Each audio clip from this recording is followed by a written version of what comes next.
নিয়ামত ততক্ষণ পর্যন্তই থাকে, নিয়ামত ততক্ষণ পর্যন্তই বিদ্যমান থাকে যতক্ষণ পর্যন্ত আল্লাহ পাক রব্বুল আলামিনের কৃতজ্ঞতা প্রকাশ করা হয়।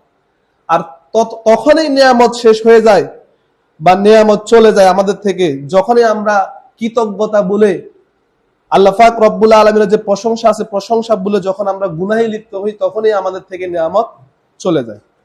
যেমনি ভাবে একটি গাছকে আপনি যদি সবুজ করতে চান বা সবুজ রাখতে চান তাহলে ওই গাছকে প্রতিনিয়ত আপনি পানি দিতে হবে।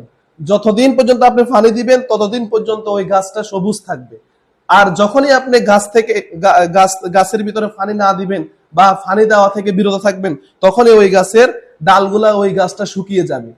মূল কথা হচ্ছে যে আপনার ঈমান আমল যতদিন পর্যন্ত থাকবে, ঈমান আমল যতদিন পর্যন্ত ঠিক থাকবে ততদিন পর্যন্ত আপনি উন্নতি লাভ করতে পারবেন, আপনার পরিবর্তন হবে। আর যতদিন পর্যন্ত বা যখনই আপনার ঈমান চলে যাবে, আমল চলে যাবে, তখনই আপনার সেই উন্নতি বা যেই নিয়ামত আছে ওইটার পতন হয়ে যাবে।